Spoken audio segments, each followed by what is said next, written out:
We are going to win because we have the agenda that speaks to the needs of working people throughout this country. And let me say tonight that this victory here is the beginning of the end for Donald Trump.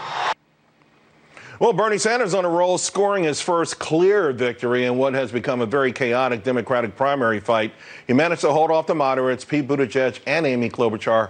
The Democratic Socialist win certainly gives him a leg up in his primary season. I want to bring it now to discuss Fox News contributor Deneen Borelli, Democratic strategist Kevin Walling. Deneen, you know, it's so interesting because the mainstream media keeps they're not talking about him. They, even last night, electric coverage, they wanted to talk about who left the Department of Justice instead of, their main topic for the last 2 years. What do you make of it? I think Bernie's real. I think he's got the momentum. I think he's a juggernaut. Yeah, well, he's not part of the club, evidently. I mean, look, Bernie had the ground game. Bernie is nationally recognized. He's been around this block before when he last ran for president. And so he has the donors, he has the volunteers, and the people who are in the game who are really excited to support him.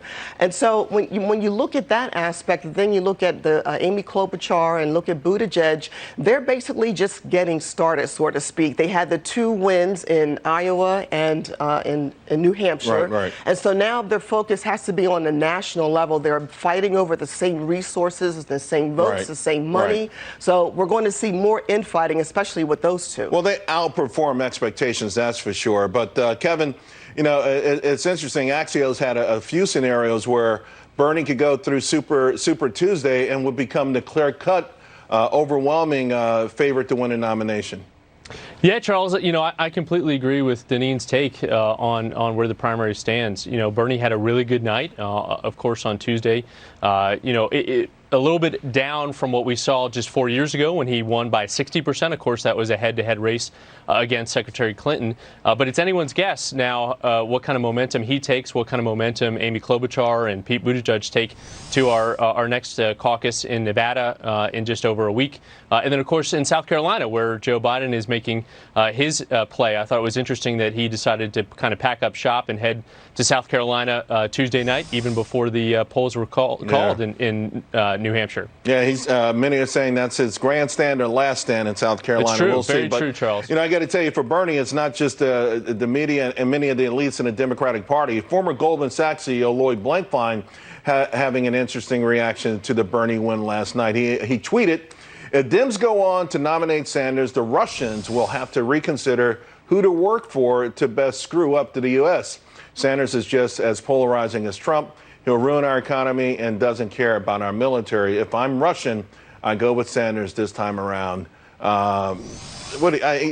Certainly, I guess equal opportunity disser there from Lloyd Blankfein, who used to do God's work. What do you think of it? Wall Street establishment. They're in panic mode, Charles. Listen, Bernie is talking about taxing the wealthy just to pay for his giveaways. Well, he's taxing everyone, though, but he's honest about it. Oh, yeah, he's been honest about everything. That's why I think that's why he's in the lead, because he has stuck to his message where some of the others have been floundering. But when you look at Wall Street, that is an issue with them. Where are they going to go? If Bernie happens to be the nominee, what are the Wall Streeters going to do? Well, Kevin, we know that the Wall Streeters are going to Buttigieg, but last night Bernie Sanders threw down the gauntlet, not just on billionaires, but the people, his rivals, who accept their money. So when Lloyd Blankfein disses him, does this actually embolden his followers? Does it help or hurt him? Yeah, it possibly could help him. Of course, Lloyd knows something about bankrupting the economy, having taken $10 billion in taxpayer handouts during the Great Recession that we experienced. So I think it's problematic to see anyone, requesting Russian interference. That was a big problem, obviously, in 2016. So I know it's tongue in cheek with Lloyd, but it could be a net boon for Senator Sanders for sure. Well, all right, I want you guys to check this out because we may not have to hear these political speeches at award shows anymore. maybe celebrities can be quiet, because there's a new survey that shows nearly 90% of voters say they are not moved by celebrity endorsements. Deneen, maybe they'll just get up there and take the statue and say, thanks, Mom and Dad, and get off the stage. You know what? It's so emotionally driven. There's no facts, there's no data, there's no backup. It's all emotion. And that is why the ratings are down with these award shows. That is why I don't go to certain concerts anymore, because I don't want to be lectured to. I just want to hear what your new song is and watch you perform.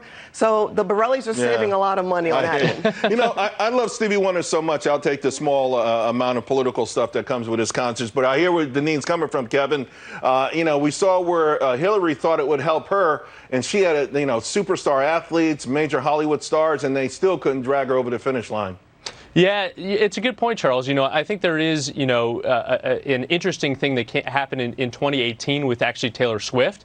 It was less of a political argument. She endorsed candidates, but it was more in terms of voter registration. And in a 24-hour period when she was Instagramming, texting about voter registration, we saw 65,000, especially young people, register to vote. I think when celebrities use their celebrity to register people, to get them engaged, that's a good thing, and stay less in terms of actually endorsing candidates. Yeah, I agree. I think that's a good point. Kevin, Deneen, thank you both very much. Thanks, Charles. Thanks, Charles.